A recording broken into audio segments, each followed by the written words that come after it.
सुप्रभात।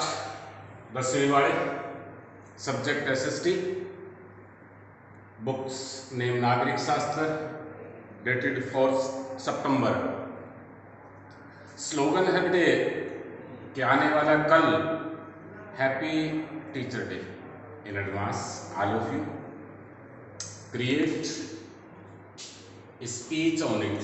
8 और 10 लाइनें अध्यापक पर या गुरु, तो गुरु कोई भी हो सकता है, आपकी माता जी भी हो सकती है, पिता भी हो सकते हैं, दादाजी भी हो सकते हैं, दादी जी भी हो सकते हैं, अध्यापक भी हो सकते हैं, जिन्होंने आपको जीवन में कोई न कोई दिशा बदले, रास्ता दिखाया। उस पर 10 लाइनें बहुत जरूरी है लिखना। स्पेशल डे है। लेसन नंबर 7, लोकतंत्र के परिणाम। आपने लोकतंत्र क्या है पढ़ा। लोकतंत्र का मतलब लोगों का तंत्र, लोगों के लिए, लोगों के द्वारा, मतलब जनता की सरकार। जिस प्रकार भारत में लोकतंत्र 5 साल के बाद सरकार बदल जाती है, 5 साल के बाद सरपंच बदल जाता है, ब्लॉक समिति का मेंबर बदल जाता है, जिला परिषद का मेंबर बदल जाता है, एमएलए आप बदल देते हो, ये लोकतंत्र है। वोट के द्वारा सरकार को बदलना ये लोकतंत्र कहलाता है। अब लोकतंत्र का दूसरा पहलू है कि राजनीतिक दल, कि इस लोकतंत्र में राजनीतिक दल का होना जरूरी है। चाहे वो राष्ट्रीय कांग्रेस है, चाहे वो आपका भारतीय जनता पार्टी है, चाहे वो इंडियन नेशनल लोकदल है, चाहे वो जेजेपी है, चाहे वो बहुजन समाज पार्टी है, चाहे वो कम्युनिस्ट है, अनेकों दल है। अब लोकतंत्र के विभिन्न पहलू क्या है, यानी कि लोकतंत्र का काम क्या है। शासन का स्वरूप तैयार करना, आर्थिक कल्याण की योजनाएं बनाना, समानता, सामाजिक अंतर और टकराव को कम करना, आज़ादी और संविधान। यानी इस लोकतंत्र के द्वारा भारत में हम 1947 से पहले हमारे पास कोई अधिकार नहीं था। हो सकता है सड़क जा रहे हैं और अंग्रेजों ने कह दिया इस सड़क पर भारतीय नहीं जा सकते। आप कल्पना करें कि भारत में रह रहे हैं और भारत के लोगों को अपनी जमीन पर ना जाने दें। ऐसी कॉलोनियाँ होती थी, ऐसे पार्क होते थे जहाँ पर भारतीयों को नहीं जाने दिया जाता था। और कुछ कुरीतियाँ थी, कुछ मंदिर ऐसे थे कि जहाँ भारतीयों की विशेष जातियों को नहीं जाने देते थे। कुछ ऐसे हैंडपंप थे जहाँ विशेष जातियों को पानी नहीं भरने दिया जाता था। कुछ ऐसे पार्क थे जहाँ विशेष जातियों को उस पार्क में जाने की अनुमति नहीं होती थी। दुर्भाग्य देश का, उसी कारण भारत पिछड़ा रहा। लोकतंत्र से उम्मीदें क्या है। नागरिकों में समानता को बढ़ावा देना, ये संविधान कहता है। व्यक्ति की गरिमा को बढ़ाता है, टकराव को टालना। और ये चीज़ें लोकतंत्र की उम्मीद, और लोकतंत्र तभी स्थायी रूप से मौजूद रह सकता है, और उसका कारण है सिर्फ और सिर्फ समाज को बदलना हो, देश को बदलना हो। आप अपने परिवार को यदि बदलना चाहते हैं तो उसके लिए एजुकेशन बहुत जरूरी है। इस एजुकेशन ने देश को बहुत आगे बढ़ाया है। एजुकेशन से व्यक्ति समाज में, चाहे वो गरीब परिवार में है, कहीं भी आपने देखा होगा, यदि वो गवर्नमेंट जॉब में है, सेमी गवर्नमेंट जॉब में है, बिजनेस में है, घर से निकल कर गया तो उस घर की लिविंग स्टैंडर्ड, यानी कि उसके घर का रहन सहन, उसके घर का सिस्टम आप देखेंगे कि कितना बदल जाता है।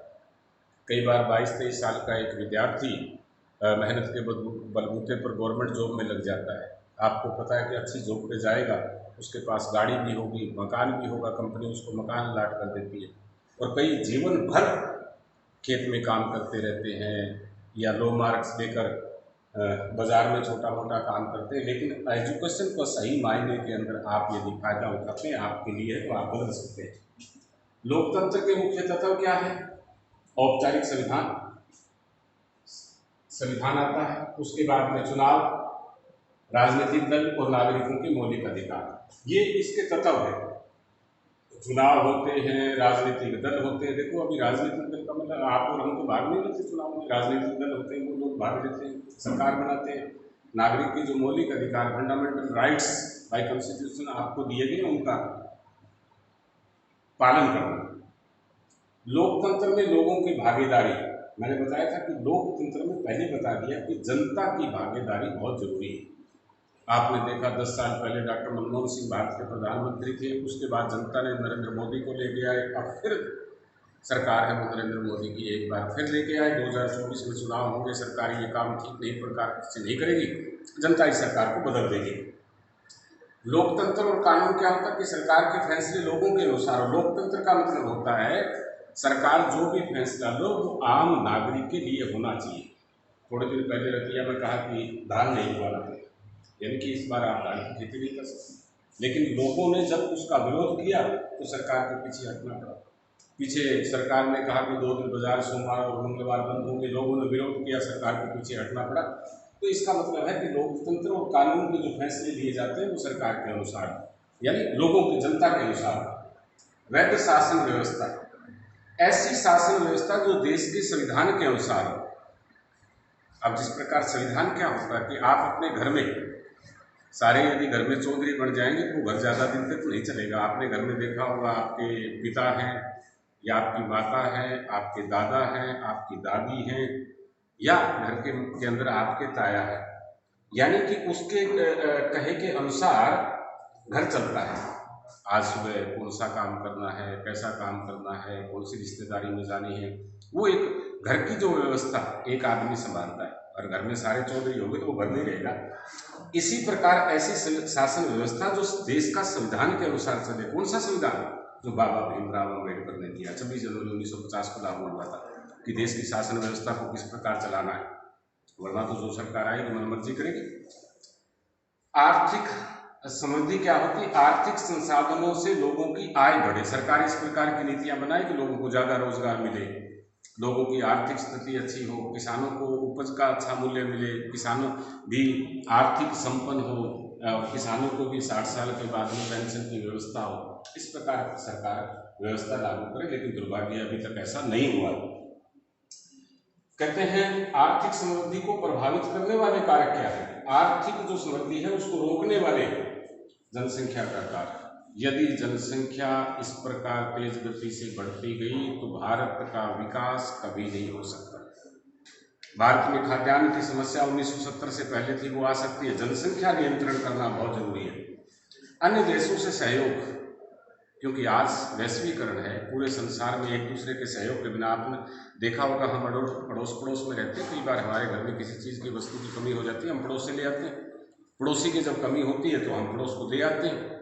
आज थोड़ा वैश्वीकरण हो गया, लेकिन पुराने ज़माने में गांव की जो व्यवस्था थी, पूरे गांव के अंदर यदि कोई गरीब था, यदि गांव के अंदर ऐसा व्यक्ति था जो साधन संपन्न नहीं था, उसके पूरे गांव वाले सहायता करते थे। आस पड़ोस में कई बार दूध की कमी हो जाती थी तो पैसे नहीं लेते थे, उस घर को दूध दे देते, और कभी उस परिवार में कमी आती थी तो वो दूध उसे दे देता था। इस प्रकार का जमाना होता था। लेकिन आज वैश्वीकरण हो गया, बाजारीकरण हो गया। फिर भी तो देश की बात करें तो एक दूसरे के देश से सहयोग लेना, ज़्यादा चीज़ें होती हैं उस देश के अंदर हमारे मंगाना। अब जिस तरह तेल की आपूर्ति हम दूसरे देश से करते हैं, खाद्यान्न हम दूसरे देश को भेजते हैं। देश के लिए आर्थिक प्राथमिकताएं होनी चाहिए, सरकार नीतियां बनाए। दुर्भाग्य है कि इस प्रकार की सरकार 5 साल में नीतियां नहीं बना पाती, इतने चुनाव आ जाता है। तानाशाही क्या होती है? ऐसी शासन व्यवस्था जो एक व्यक्ति की मर्जी के अनुसार चलती है, यानी कि राज एक ही व्यक्ति करे। जैसे मुगलों का राज था, अंग्रेजों का राज था, सद्दाम हुसैन का राज है। अभी जैसे चाइना में एक ही पार्टी जिनपिंग का है। एक आपने उत्तरी कोरिया का नाम सुना होगा कि वहाँ का राष्ट्रपति है, वो तानाशाही है। तो अभी भी संसार में इस प्रकार के देश है जहाँ तानाशाही, तो कुछ ना कुछ लोकतंत्र में भी सरकारें तानाशाही हो जाती है अचानक बहुमत ज़्यादा मिलने से। तो ये भी एक खतरनाक है। आर्थिक असमानता का मतलब गरीब और अमीर में अंतर। संविधान कहता है समानता का अधिकार, लेकिन आज भी हमारे देश में गरीब होता जा रहा है, अमीर होता जा रहा है। ये बहुत बड़ी खाई है जो देश की आज़ादी के बाद में आज भी इसकी भरपाई नहीं हो पा रही है। आज भी देश के अंदर यदि लोगों की बात करें या देश के उद्योगपतियों की बात करें तो सरकार 1, 2, 5, 7, 10 लोगों का पक्ष लेती है। और यदि ये सरकार वास्तव में, कोई भी सरकार देश की प्रगति को चाहे तो जब वो लाखों उद्योगपतियों का समर्थन करना शुरू करेगी तो देश बहुत आगे बढ़ेगा। तो आपने इस पूरे लेसन को 2-3 बार रीड करना। Thank you. आगे बढ़ो।